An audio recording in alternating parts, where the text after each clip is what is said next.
I haven't slept properly in 3 weeks. Every time I close my eyes, I see him. That little boy in the yellow pajamas, standing alone on the side of Highway 90. And those eyes. God, those pale, dead eyes. My therapist thinks writing this down will help. She says getting it out of my head might give me some peace. I don't think she understands that peace isn't something I deserve anymore. Not after what I saw. Not after what I learned. But maybe someone needs to hear this. Maybe it'll save a life. Or maybe you'll just think I'm crazy. Either way, I need to tell it. I need someone else to know. My name is Cole Henderson. I'm 38 years old. I was born and raised in El Paso, Texas, and I've been driving trucks for the last 15 years, independent contractor, mostly long-haul routes across Texas and the Southwest. It was good work, honest work, the kind where you're your own boss, making your own schedule, answering to nobody but yourself and the road. I liked the solitude, always had. Growing up with a single mom who worked 2 jobs meant I spent a lot of time alone as a kid. I learned early that you can't always count on other people to be there. You make your own way, you solve your own problems, you keep your own company. That philosophy served me well for most of my life. But there's alone, and then there's alone. And on the night everything changed, I learned the difference. It was late Tuesday night, or early Wednesday morning, depending on how you look at it. The dashboard clock read 2:45 a.m. in dim green numbers that seemed to float in the darkness. I'd been watching those numbers tick by for the past hour, fighting to keep my eyes open, fighting to stay focused on the endless ribbon of asphalt stretching out ahead of me. I was hauling agricultural equipment from San Antonio back home to El Paso, taking US Highway 90 through the Big Empty. That's what the locals call that stretch of road between Del Rio and Sanderson. It's high desert country, nothing but scrub brush and rocky hills and sand that goes on forever under a sky so black and packed with stars it doesn't look real. During the day, it's beautiful in a harsh, unforgiving kind of way. At night, it's something else entirely. At night, it feels like you're driving through the bottom of an ocean trench, like the darkness is pressing in on you from all sides and your headlights are the only thing keeping it at bay. I'd been on the road for 11 hours with only 2 short breaks for gas and food. My body was screaming at me to stop, to pull over and sleep. My eyes felt like someone had rubbed them with steel wool. The white line on the shoulder kept doubling and blurring, and I had to keep blinking hard to bring it back into focus. My Freightliner Cascadia hummed along at a steady 70 miles per hour, the engine's deep rumble the only sound in the world. She was old and beat up, with nearly 500,000 miles on her, but she was reliable. She'd never let me down. That truck was more home to me than my apartment in El Paso. I'd spent more nights sleeping in her cab than in my own bed. I cranked down the window a few inches, letting the cool desert air rush in. It helped a little, but not much. I needed to stop soon. Maybe another hour, I told myself. Just 1 more hour and I'd find a rest stop, pull over, and grab a few hours of sleep in the sleeper berth. That's when I saw something up ahead. It was just at the edge of my headlight's reach, maybe 200 yards out, a pale shape standing upright on the gravel shoulder.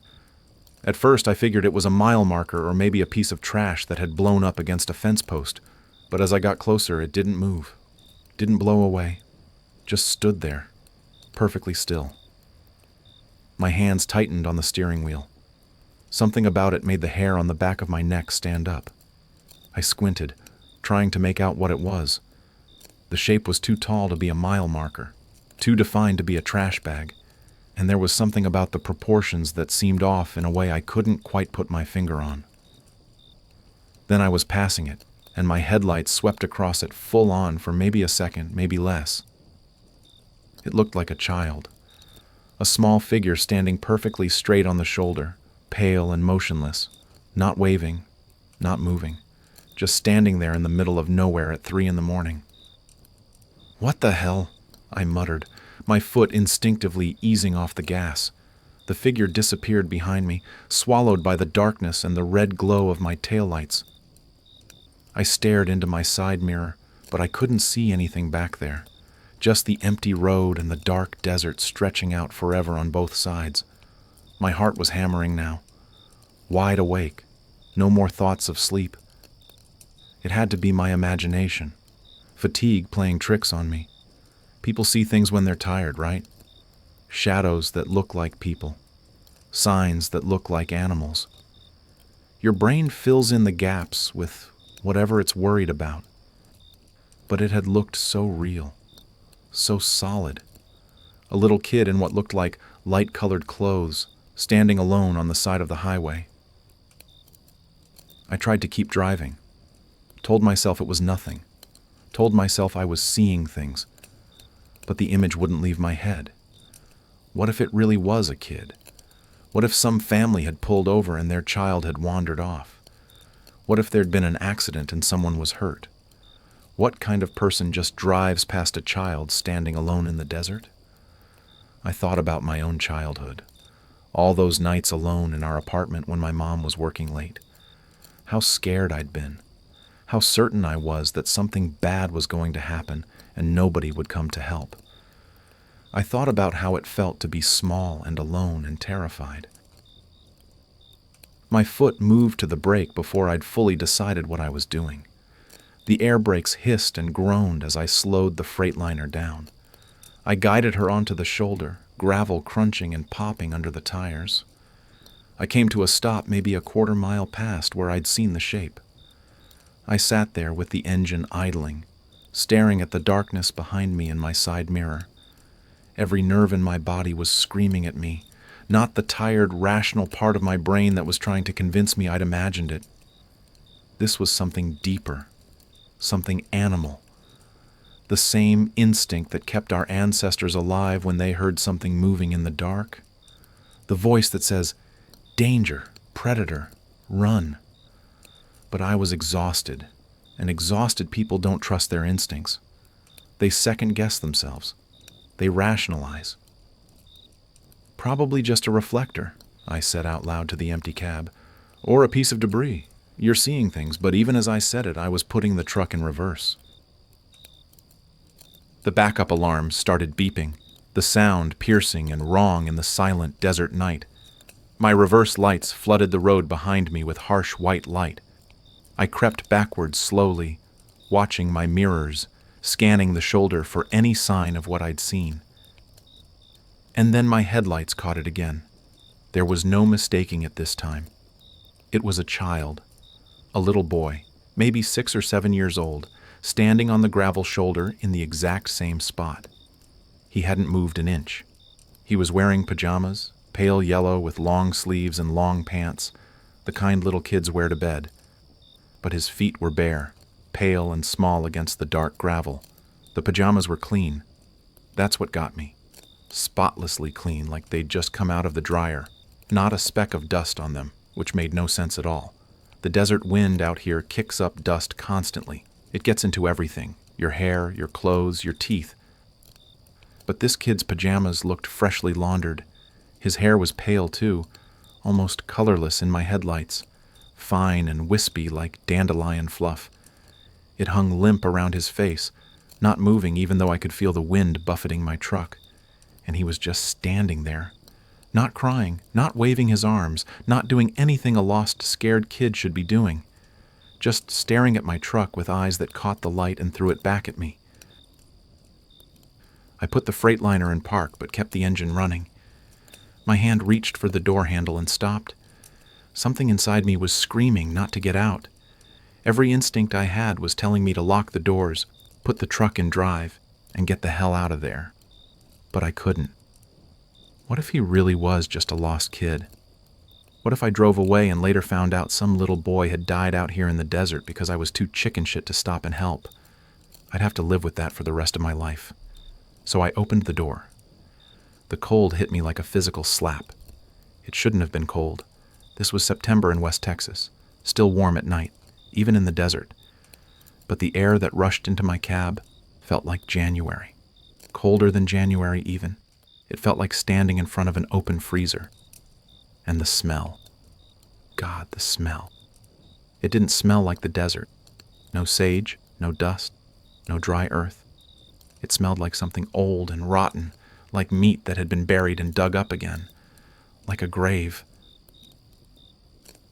I climbed down from the cab, my boots hitting the gravel with a crunch that seemed too loud in the silence. The boy still hadn't moved. He was maybe 20 feet away, perfectly lit by my headlights. I could see him clearly now. He was small, thin. His face was smooth and pale, almost waxy looking. Those eyes were fixed on me, unblinking. They were a pale, watery blue, like ice that's just starting to melt. There was no emotion in them. No fear, no relief, no hope. Just that flat, empty stare. "Hey," I called out. My voice came out weaker than I wanted it to. "Hey, kid. You okay?" Nothing. He didn't respond, didn't move, just kept staring. I took a step closer. The gravel crunched under my boot. "Where's your family? Are you lost?" Still nothing. But I saw his lips move just slightly, like he was tasting the air. I was about 15 feet away now, close enough to see that the pajamas really were impossibly clean. Not a wrinkle, not a stain, not a single grain of sand clinging to the fabric. His bare feet were clean too, the soles pale and smooth like he'd just stepped out of a bathtub. In the middle of the desert, at 3 a.m, on a highway where I hadn't seen another vehicle in over an hour. "Can you talk?" I asked. "Are you hurt?" The boy's head tilted slightly to one side. The movement was wrong somehow. Too smooth, too mechanical, like a doll's head being moved by invisible hands. Then he spoke. "I'm lost," he said. His voice was high and flat, completely monotone. No emotion, no inflection. Just those 2 words delivered in a voice that sounded like it was coming from a cheap speaker. "Okay," I said, trying to keep my voice calm and steady, even though my heart was racing. "That's okay. I can help you. Where do you live? Where are your parents?" "Home," the boy said in that same flat monotone. "They're waiting at home." "Where's home?" The boy raised one pale arm and pointed past me, into the darkness beyond my headlights. I turned to look and saw nothing but the dark desert stretching out forever. No lights, no houses, no roads, just emptiness. "Out there?" I asked. "How far?" "In the dust," the boy said. "Home is in the dust. Will you help me find the path?" Something was very wrong. The words made no sense, and there was something about the way he said them, something that made my skin crawl. His lips moved when he talked, but the voice didn't seem to be coming from him. It seemed to be coming from everywhere and nowhere at once. "Listen, buddy," I said, trying a different approach. "How about you come sit in my truck where it's warm, and we'll call someone to come get you, okay? You got a phone number I can call? Your mom or dad?" "Come help me find the path," the boy repeated. "They're waiting in the dust. Come." He took a step toward me. That's when I noticed his feet. They weren't quite touching the ground. Not hovering exactly, but there was no weight to them. No impression in the gravel. My boots had crunched and shifted the stones with each step. His feet moved across the surface without disturbing a single pebble. "Stay there," I said quickly, holding up my hand. "Just stay right there for a second, okay?" The boy stopped. That empty stare never wavered. I fumbled in my pocket for my phone, hands shaking. I'd call 911, report a lost kid, let the professionals handle this. That was the smart thing to do. That was the right thing to do. But I couldn't take my eyes off him. Something about looking away felt dangerous. Like if I broke eye contact for even a second, something terrible would happen. "What's your name?" I asked, phone in hand but not looking at it. "Lucas," the boy said. "My name is Lucas." "Okay, Lucas. I'm going to help you, but I need to make a phone call first, all right?" Come help me find the path, Lucas said again. Please, they're waiting. They've been waiting so long. Who's waiting? Your parents?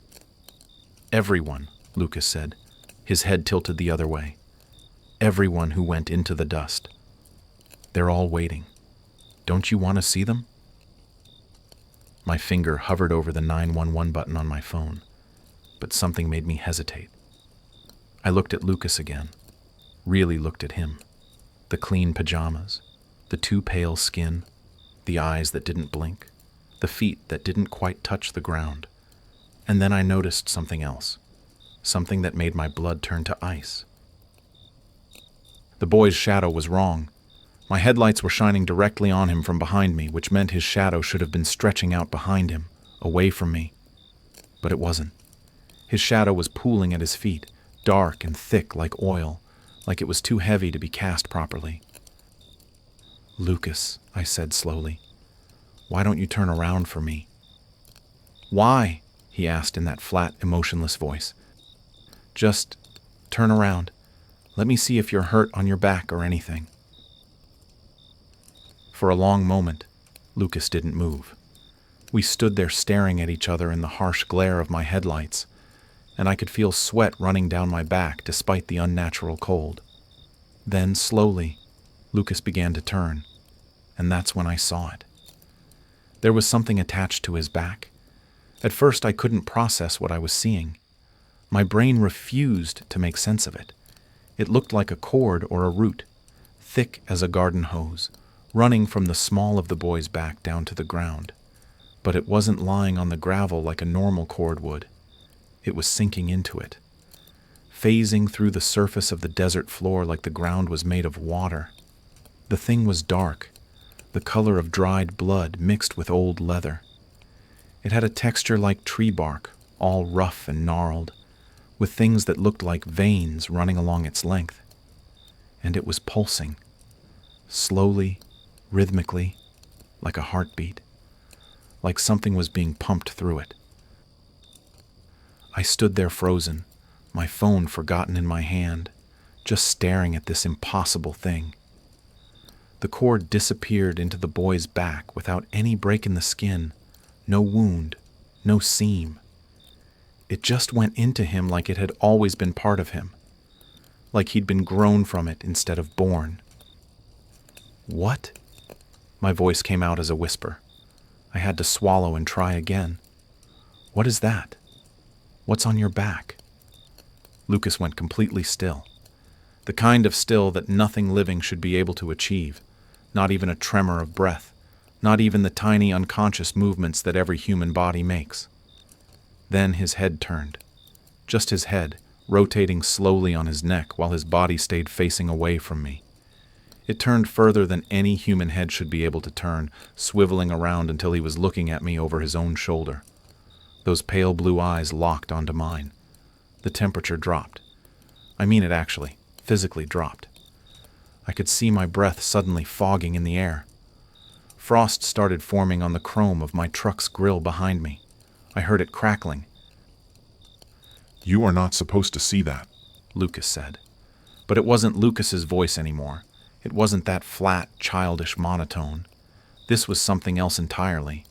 Something that made me think of caves deep underground, of spaces that had never seen sunlight, of things that had been waiting in the dark since before humans learned to make fire.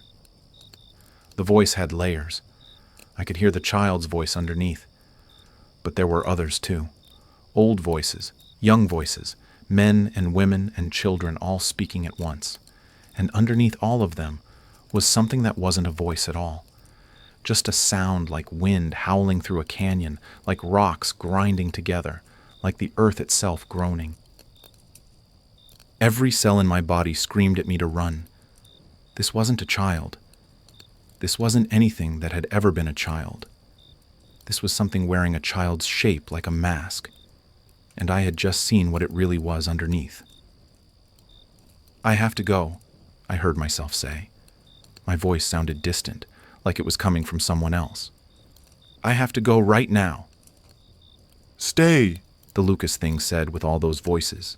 Its head was still twisted around backward on its neck, those eyes boring into me. Come find the path. Come into the dust. So many are waiting. So many want to meet you. They're so hungry, Cole. They've been hungry for so long. It knew my name. I hadn't told it my name. No, I said, backing toward my truck. My legs felt like they were made of wood. No, I'm leaving. I'm getting in my truck and I'm leaving. You stopped, The thing said. You chose to stop. You chose to help. That's all we needed. You invited us in, Cole. You opened the door. I didn't invite anything. My voice was rising, panic clawing up my throat. I thought you were a kid. I thought you needed help. The Lucas thing smiled. Its mouth opened too wide, stretching the skin of its face. I could see teeth, too many teeth, and they were wrong. They were sharp, and they went all the way back into its throat. That's what makes you so delicious, it said. Your kindness, your compassion, your need to help. We've been feeding on it for so long, hundreds of years, thousands maybe. You all stop eventually. You can't help it. It's your nature. My back hit the door of my truck. I fumbled behind me for the handle, not wanting to take my eyes off the thing in front of me. But you saw, It continued, and now there was something in those layered voices that might have been anger, or might have been frustration. you saw what you weren't supposed to see. They usually don't. They come when we call, they walk into the dust, and they never see. Never know. But you looked. You made us turn around. Why did you do that, Cole? I don't know, I gasped out. My fingers found the door handle. I don't know, I wanted to see if you were hurt. We are never hurt, the Lucas thing said. Its head started rotating back to face forward, but its eyes stayed locked on mine, swiveling in their sockets in a way that made my stomach lurch. We are forever. We are patient. We are hungry. And we are everywhere, Cole. Every lonely road, every dark highway, every place where you soft things are isolated and vulnerable. We wear faces that make you stop. Children, old women, injured animals, anything that triggers your weakness, your need to help. The body finished rotating. Now it was facing me fully, and I could see the cord more clearly. It was thicker than I'd first thought, as thick as my forearm, and the pulsing was getting faster. Whatever was moving through it was moving faster, pumping harder. The ground around where it entered the desert floor was starting to crack and splinter, like something underneath was pushing up. "Let me go," I said. My hand was on the door handle now, ready to yank it open. "Please, just let me go," We always let them go. the Lucas thing said, and its smile got wider. The ones who see, because they never really leave, do they? They take us with them, in their heads, in their dreams. They tell others, and the others don't believe, but the seed is planted. The fear spreads, and fear... It took a step toward me, its feet still not quite touching the ground. Fear makes you taste even better next time. I yanked the door open and threw myself into the cab. My hands were shaking so badly I could barely get the key turned, even though the engine was still running. I just needed to get it in gear, needed to move, needed to get away from this thing. The Lucas thing stood there watching me. It raised one pale hand and waved, a slow, deliberate wave, the kind a child gives when saying goodbye to a parent. Drive safe, Cole. It said with all those terrible voices. We'll see you in your dreams. We'll see you every time you close your eyes. We'll see you every time you pass a lonely road and wonder if we're out there waiting. I slammed the door shut and locked it. My hands found the gear shift and threw the truck into drive. My foot hit the accelerator so hard the tires spun on the gravel before catching. The Freightliner lurched forward, engine roaring. I didn't look back. Couldn't look back. I kept my eyes locked on the road ahead, on the white line, on anything except my mirrors. But I could feel it watching me go. Could feel those pale eyes tracking me as I accelerated away. 70 miles per hour, 80, 90. The Freightliner was screaming, protesting, but I didn't care. The engine was roaring like a wounded animal, the whole cab shaking and rattling as I pushed the Freightliner way past what she was meant to handle. The speedometer needle climbed past 95. Warning lights started flashing on the dashboard, temperature too high, RPMS redlining. I didn't care. I just needed distance, needed to put miles and miles between me and that thing on the highway. My hands were locked on the wheel, knuckles white, arms rigid. I was breathing in short, sharp gasps, hyperventilating, but I couldn't slow down, couldn't calm down. Every time I blinked, I saw it, that head rotating backward, those too many teeth, that cord sinking into the ground like a root drinking from something deep below. The road stretched out endlessly in my headlights, empty and black. No other cars, no lights anywhere except the stars above, and my own beams cutting through the darkness. I could have been the last person on Earth, or the first person in hell. I don't know how long I drove like that. Time stopped meaning anything. The clock on my dashboard said 3:17, then 3:45, then 4:20. The numbers changed, but they didn't connect to anything real. I was in a bubble of terror, sealed off from the normal world. Then something in the engine gave a horrible grinding shriek, and the temperature gauge shot into the red. The Freightliner started losing power, shuddering, the engine misfiring. I had to slow down or I'd blow the whole thing up. My foot eased off the gas and the truck decelerated, dropping from 90 to 70 to 50. The engine's scream lowered to a labored rumble. I was still going too fast for the state the truck was in, but at least I wasn't actively destroying her anymore. That's when I started crying. It came out of nowhere, a sob that ripped up from somewhere deep in my chest. Then another. Then I was weeping like a child, tears streaming down my face, my whole body shaking. I couldn't stop. All the terror I'd been holding back while I drove came flooding out at once. I saw a wide spot on the shoulder ahead and guided the truck onto it. The moment I stopped, I threw the door open and stumbled out onto the gravel. My legs gave out and I fell to my hands and knees. Then I threw up. Everything in my stomach came up. The truck stop coffee, the gas station burrito I'd eaten hours ago, bile and acid burning my throat. I heaved until there was nothing left, until I was just dry retching into the dirt.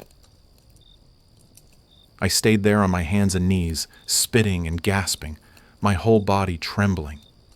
The desert stretched out around me in all directions, starting to lighten with the approaching dawn. The stars were fading. The horizon was turning from black to deep blue. Normal. The world was becoming normal again. Daylight was coming, and daylight meant safety. Daylight meant that thing couldn't be real, couldn't exist. But I knew it was real. I knew what I'd seen. I crawled back to the truck and pulled myself up into the cab. My hands were still shaking so badly I could barely close the door. I sat there in the driver's seat, staring at nothing, watching the sun come up. The light spread across the desert slowly, turning the sand from black to gray to gold. The sky went from blue to pink to that pale, washed-out color of early morning. Birds started singing somewhere.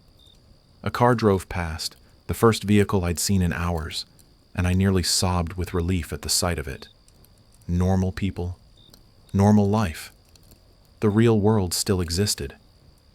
I needed to report this, needed to tell someone. There was a child-shaped thing on Highway 90 that lured people off the road. Other people needed to know. The police needed to know. But even as I thought it, I knew how insane it would sound. Officer, I saw a demon child with a root growing out of its back. They'd think I was on drugs or having a breakdown. They'd probably take my CDL license away, make me take a psych eval. And what would I tell them anyway? Go look for it? Send some rookie cop out there to check? Send him out to meet that thing? No, I couldn't do that. Couldn't send someone else into that. But I couldn't just do nothing either. I pulled out my phone with trembling hands and opened the browser. My first instinct was to search for Child Monster Highway 90, but that felt stupid. Instead, I searched for Disappearances Highway 90 Texas. The results loaded slowly. The signal out here was terrible, but they loaded, and there were a lot of them. I started reading, my stomach sinking with each article. A trucker named James Morrison had vanished in 2019. His truck was found on the shoulder near Sanderson, engine still running, door wide open. No sign of him. The article mentioned that his last phone call to his wife had been strange. He'd told her he was stopping to help some kid on the side of the road. Another disappearance in 2016. Maria Sanchez, a school teacher driving home to El Paso. Her car was found abandoned. Her sister told reporters that Maria had texted her right before she vanished. "There's a little girl out here all alone. I have to stop." 2013. Robert Chen. Same stretch of highway, last seen at a gas station in Del Rio, where he'd told the clerk he was worried about making good time. His car was found 2 days later, empty. His mother was quoted in the article saying he'd called her that night, saying something about a child walking on the highway. I kept scrolling, going back further. The articles got older, the language changed, but the pattern was the same. 2008, 2003, 1998. Further back, the articles became newspaper archives, harder to read, but they were there. 1987, 1979, 1964, all of them on the same stretch of highway. All of them mentioning something about a child or a person, or something that looked like it needed help. My hands were shaking so badly I almost dropped the phone. This thing, whatever it was, had been doing this for decades, probably longer. Those newspaper archives only went back to the 1960s, but I'd be willing to bet if I could find older records, I'd find the same pattern going back even further. How many people? How many had stopped to help? How many had walked off into the desert, following that thing into the dust, never to be seen again? And I'd almost been one of them. The only reason I wasn't was because I'd asked it to turn around, because something had made me suspicious enough to want to see its back. If I hadn't done that, if I'd just accepted the lost child story, would I have followed it? Would I have walked off into the desert like all the others? I thought about what it had said. You invited us in. You opened the door, like stopping, like offering to help, had given it some kind of permission, some kind of power over me. But I'd seen the cord. I'd seen what it really was, and it had let me go. We always let them go, the ones who see, because they never really leave. I looked at my hands still trembling, looked at my face in the rearview mirror. I looked like I'd aged 10 years overnight. My eyes were bloodshot, my face pale and drawn. I looked haunted, because I was haunted. That thing was in my head now, in my memory. I would never forget what I'd seen, would never be able to drive a dark highway again without wondering if it was out there, would never see a stranded motorist or a lost-looking person without that spike of terror, that voice in my head asking, is it real, or is it one of them? I sat in that truck stop parking lot for 3 hours, just reading, article after article, forum post after forum post, comment thread after comment thread. The deeper I dug, the more I found. Not just Highway 90 either. There were similar stories from other lonely stretches of road across the country.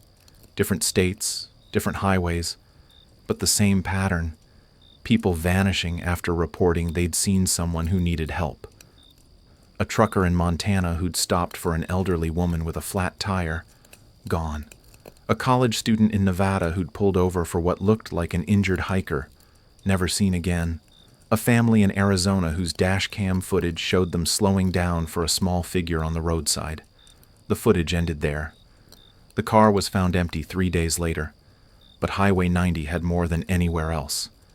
Dozens of disappearances over the decades, maybe hundreds if you went back far enough. This stretch of desert was a hunting ground. I found a forum for paranormal enthusiasts, the kind of place I would have laughed at a day ago. People talking about cryptids and ghosts and conspiracy theories. But now I read every word like scripture, looking for answers, looking for some way to make sense of what I'd seen. There was a thread from 2017 titled, "The Helpers, Things That Make You Stop." The original poster claimed there were entities that existed specifically to prey on human compassion. They appeared on isolated roads, looking like they needed help. Children, elderly people, injured animals, stranded motorists. When someone stopped, the entity would try to lure them away from their vehicle, away from the road, into wherever these things came from. Most people who stopped were never seen again, but occasionally someone would escape, and those people always described the same thing: the overwhelming sense of wrongness, the feeling that what they were looking at wasn't quite right. Some mentioned seeing shadows that didn't match. Others talked about voices that sounded off. One person claimed they'd seen something like roots or tendrils. The replies to the thread were mostly skeptical, people calling it creative fiction or attention-seeking. But scattered among the jokes and dismissals were other accounts. Brief, matter-of-fact descriptions from people who claimed similar experiences. They didn't elaborate, didn't argue with the skeptics, just posted their stories and disappeared. Saw something like a kid on Route 80 in Nebraska. Stopped my semi, got within 10 feet and knew something was wrong. Got back in the truck and drove. Didn't look back. Don't go out that way anymore. My wife wanted to stop for what looked like a woman with car trouble outside Tucson. I wouldn't let her. Something about it felt wrong. We fought about it for 20 minutes. When we drove back that way the next day to prove to her there was nothing there, we found a police car. They were investigating a missing person from the night before, same spot. Pulled over for a little girl in a white dress on Highway 50 in Kansas. She asked me to help her find her dog. I started to follow her into the field. Then I noticed she wasn't leaving footprints in the mud. I ran. Didn't stop running until I was back on the highway. I still dream about her face. I read until my eyes burned, until the words started to blur together. The sun climbed higher in the sky. The truck stop filled up with morning traffic. Truckers getting coffee, families starting road trips, people going about their normal lives. I sat there among them, feeling like I was looking at them through glass. They were in one world, the normal world, and I was in another. The world where I knew what was really out there in the dark. Around 9 a.m., I finally closed the browser and just sat there staring at my phone. My mind felt numb, overloaded with information and terror, and the desperate need to understand. I thought about calling someone. My mom, maybe. We weren't close, but she was the only family I had. But what would I say? How could I explain this in a way that wouldn't make her worry I was having a breakdown? I thought about calling a priest. I wasn't religious, hadn't been to church since I was a kid, but that thing had felt like a demon, like something genuinely evil. Maybe a priest would know what to do, how to fight it. But even as I thought it, I remembered what the thing had said. We are everywhere. Every lonely road, every dark highway. How do you fight something that's everywhere? How do you warn people without sounding insane? I couldn't. That was the terrible truth of it. I couldn't do anything. I thought about going back, taking a gun or a camera or something, and going back to that spot on Highway 90, getting proof, making people believe. But the thought of going back there made my chest tighten with panic, made my hands start shaking again. I couldn't do it, couldn't face that thing again. Just the thought of seeing those pale eyes, hearing that layered voice, watching that head rotate on its neck. No, I'd break. I'd lose my mind completely. So I did the only thing I could do. I drove home. It took me 6 hours to drive a route that should have taken 4. I kept having to pull over when the panic attacks hit, when the memories would flash through my mind and I'd suddenly be unable to breathe. I took back roads when I could, avoiding the empty stretches. I stayed on highways with plenty of traffic, where I could see other cars around me, where I wasn't alone. When I finally pulled into my apartment complex in El Paso, it was late afternoon. The sun was still high and bright, the parking lot full of normal people doing normal things. A kid was riding a bike. Someone was washing their car. Everything was so beautifully, painfully ordinary. I parked the Freightliner, shut off the engine, and just sat there. This truck had been my life for 15 years.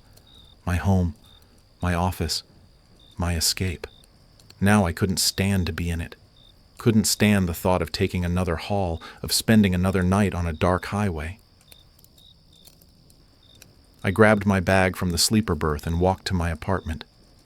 I didn't look back at the truck.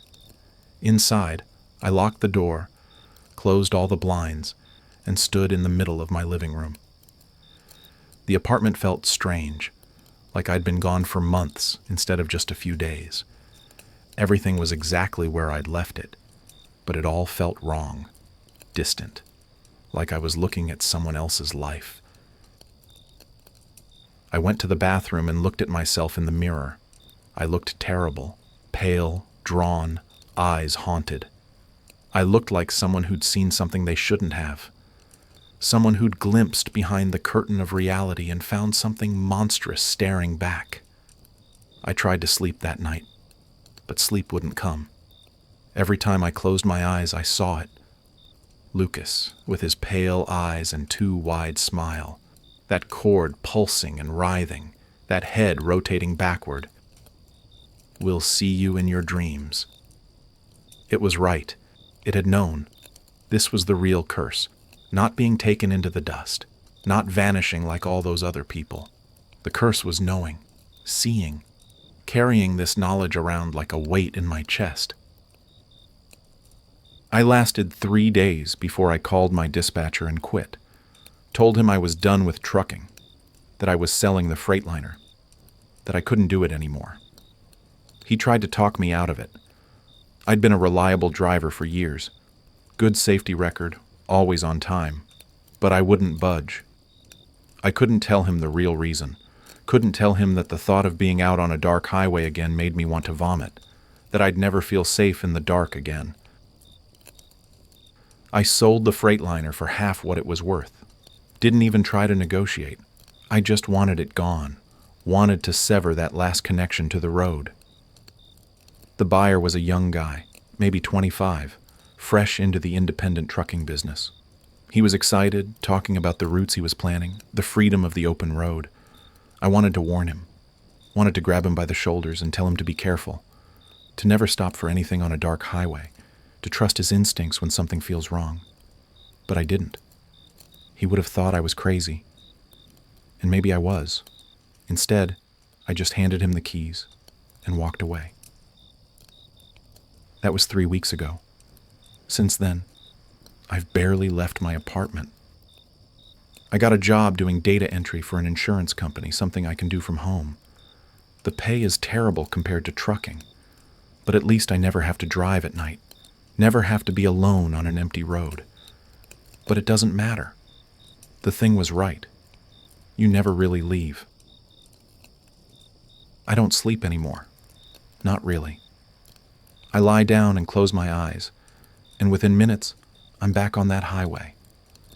I see Lucas standing on the shoulder, waving at me with that slow, deliberate gesture. Sometimes in the dreams, I don't drive away. Sometimes I get out of the truck and follow him into the desert, into the dust, and I see what's waiting there. Shapes in the darkness. Hundreds of them. Thousands. All connected by those pulsing cords, all rooted into something vast and ancient beneath the earth. All hungry. I wake up screaming. My neighbors have complained twice. During the day, it's not much better. I jump at shadows. The other day, I was at the grocery store and saw a little boy in yellow pajamas with his mother. I had a full-blown panic attack in the cereal aisle. Had to abandon my cart and leave. I can't look at missing person posters anymore. Can't watch the news when they report on disappearances. Because now I know. I know what happened to at least some of them. I know what's out there waiting. And the worst part? I can't warn anyone. I've tried. I posted my story on some of those paranormal forums, the same ones where I'd done my research. Most people thought it was fiction. The few who seemed to believe just said things like, "Stay safe," or "Trust your gut." One person told me I was lucky to be alive. I don't feel lucky.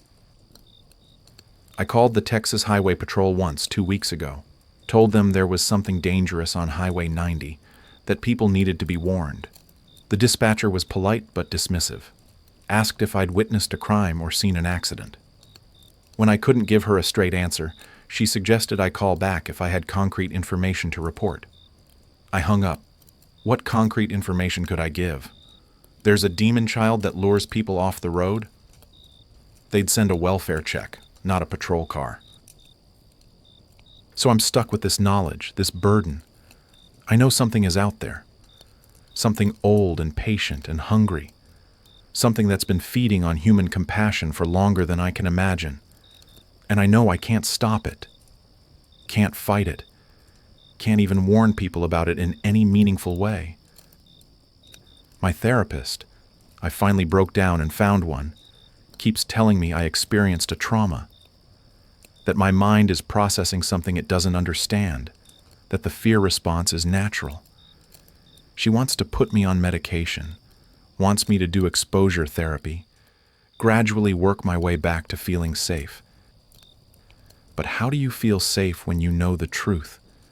When you know that kindness, the thing we're taught from childhood is the most important virtue, can get you killed? When you know that our basic human decency is being used as bait by things that shouldn't exist? I've been thinking a lot about what it said, about how the old tricks don't work as well anymore. It's true in a way. We are more suspicious now, more paranoid. We tell our kids not to talk to strangers. We warn each other about scams and dangers. We lock our doors and keep our guards up. The internet has made us aware of all the terrible things that can happen. But that thing, those things, they've been doing this for so long. They've seen civilizations rise and fall. They've adapted to our suspicions before. They'll adapt again.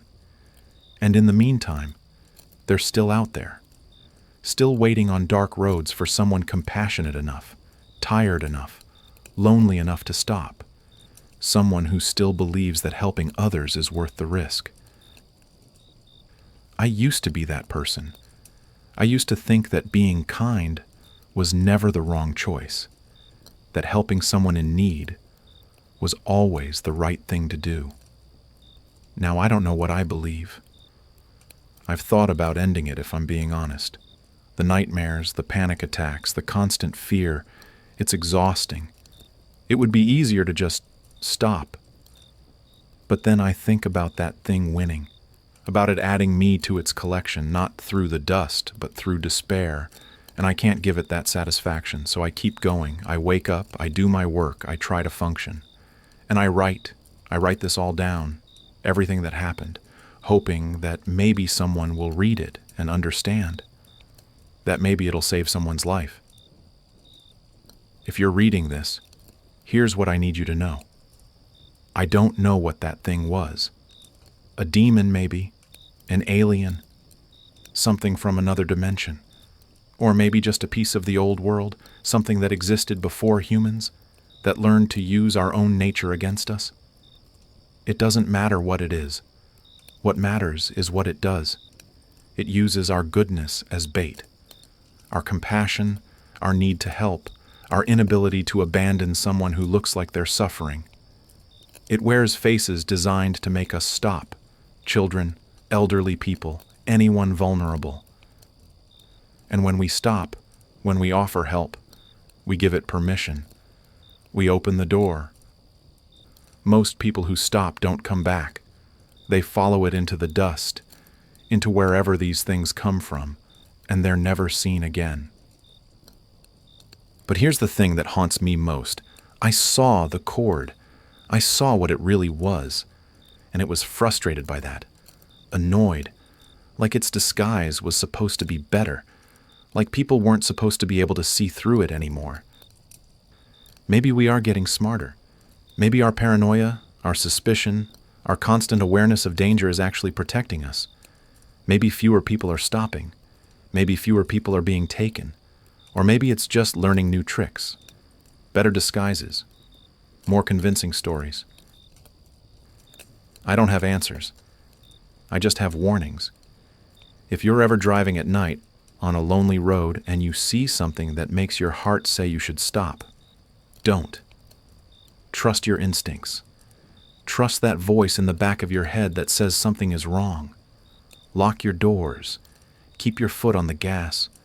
Drive until you're somewhere public, somewhere with lights and other people.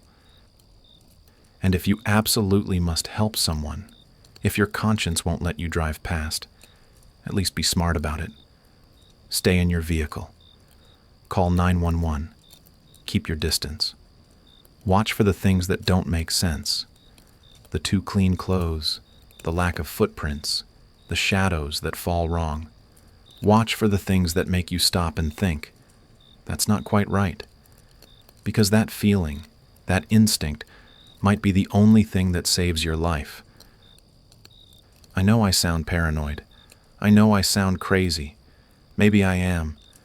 Maybe I had a breakdown out there in the desert and my mind created something to explain it.